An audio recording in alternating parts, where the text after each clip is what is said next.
بھارتی اداکارہ نے اسلام قبول کرنے کی وجہ بیان کر دی۔ ممبئی بھارتی ڈرامہ انڈسٹری کی مقبول ترین اداکارہ دیپیکا ککڑ نے اسلام قبول کرنے کی اہم وجہ بیان کر دی۔ دیپیکا ککڑ نے 2018 میں اسلامی تعلیمات سے متاثر ہو کر ہندو مذہب چھوڑ کر اسلام قبول کیا تھا، جس کے بعد سے انہیں ہندو انتہا پسندوں کی جانب سے تنقید کا نشانہ بنایا جا رہا ہے۔ انہوں نے اپنے حالیہ انٹرویو میں بتایا ہے کہ مجھے مسلمان ہونے پر فخر ہے۔ میری زندگی کا کچھ حصہ مخصوص ہے اور نجی ہے۔ اس میں کسی دوسرے کا داخلہ پسند نہیں کروں گی۔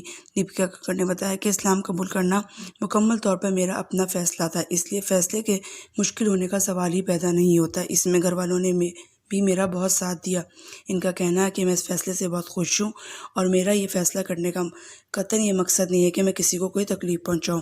دائرہ اسلام میں داخل ہونے کے بعد دیپیکا ککڑ نے اپنا نام فائزہ رکھ لیا ہے۔ انہوں نے ڈرامہ سیریل سسرال سمر میں اداکاری کی۔ 2018 میں اسلام قبول کرنے کے بعد ان کا کہنا تھا کہ اسلام قبول کر کے میں بہت خوش اور مطمئن ہوں۔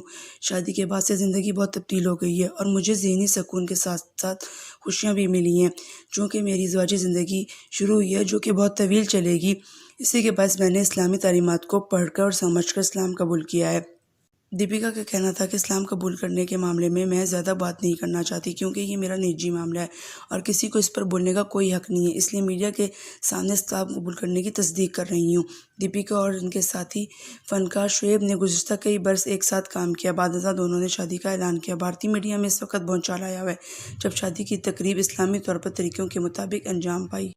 بھارتی سنگھ نے اپنی زندگی کے مشکل اور تلخ پہلوؤں سے متعلق گفتگو کرتے ہوئے انکشاف کیا کہ وہ قومی سطح کے رائفل شوٹر اور تیر انداز تھیں۔ بھارتی سنگھ نے اداکار و میزبان منیش پال سے گفتگو کرتے ہوئے اس وقت کا تذکرہ کیا جب ان کے گھر کچھ کھانے کو نہیں ہوتا تھا۔ بھارتی کا کہنا تھا کہ میرا بھائی ایک دکان میں ملازمت کرتا جبکہ والدہ اور بہن کسی کمپنی میں کمبل سینے کا کام کرتی تھی۔ بھارتی نے انکشاف کیا کہ میری والدہ لوگوں کے گھروں میں کھانا بھی پکاتی تھیں اور کبھی کبھی ان کے گھروں کا کام بھی کیا کرتی تھیں۔ بعض اوقات ہمارے گھر کچھ پکانے کو نہیں ہوتا تو ہم نمک سے روٹی کھاتے تھے۔ لافٹر کوئن نے مزید بتایا کہ میں اپنے کالج میں قومی سطح کے رائفل شوٹر اور تیر انداز تھی۔ مجھے حکومت کی طرف سے کھانے پینے کے لیے 15 روپے روز کے ملتے تھے، جس میں سے 5 روپے کا جوس صرف طاقت کے لیے پیتی تھی کیونکہ مجھے پریکٹس کرنا ہوتی تھی، باقی کے 10 روپے میں بچا لیا کرتی تھی۔ بھارتی کا کہنا تھا کہ مہینے کے آخر میں ان بچائے گئے پیسوں سے گھر میں پھل اور سبزیاں لے کر جاتی تھی۔ میرے بھائی بہن مہینے کے آخر کا انتظار کرتے تھے۔ انہوں نے مزید کہا کہ میری ماں 22 برس کی تھیں جب والد دنیا سے چلے گئے۔ انہوں نے بہت مشکلات اٹھائیں، دکاندار پیسے وصول کرنے گھر آ جاتے تھے۔ دیکھا دوستوں، جب ایک انسان کچھ کرنا چاہتا ہے تو وہ کیا نہیں کر سکتا۔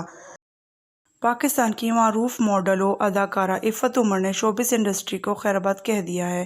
عفت عمر نے حال ہی میں اپنے ایک انٹرویو میں باقاعدہ شوبز انڈسٹری چھوڑنے کا اعلان کر دیا ہے۔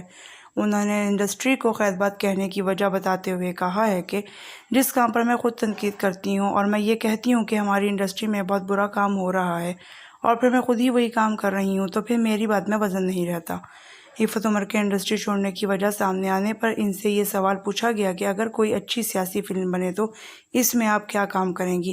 انہوں نے اس سوال کا جواب دیتے ہوئے کہا کہ کچھ بھی اچھا ہوگا تو وہ کام ضرور کریں گی۔ اداکارہ کے اس جواب پر میزبان نے ان سے پوچھا کہ مریم نواز صاحب کا کردار ادا کرنے کا موقع ملا تو آپ کیا کریں گی؟ جس پر عفت عمر نے کہا کہ مریم نواز صاحبہ بہت حسین ہیں اور میں ان کے جیسی بالکل بھی نہیں لگتی۔ ان کا کردار کسی نوجوان اداکارہ کو ادا کرنا چاہیے۔ اداکارہ کی اس بات پر میزبان نے کہا کہ ابھی صبا قمر نے خواہش ظاہر کی ہے کہ وہ مریم نواز کا کردار ادا کرنا چاہیں گی۔ اس حوالے سے آپ کی کیا رائے ہے؟ انہوں نے اس حوالے سے کہا، بالکل، صبا قمر مریم نواز کا کردار بہت اچھا ادا کر سکتی ہیں۔ آخر میں میزبان نے اداکارہ سے سوال کیا کہ اچھا یہ بتائیں کہ آپ کس سیاستدان کا کردار ادا کرنا پسند کریں گی؟ جس پر عفت عمر نے کہا کہ اگر کبھی ایسا موقع ملا تو میں بے نظیر بھٹو صاحبہ کا کردار ادا کرنا چاہوں گی۔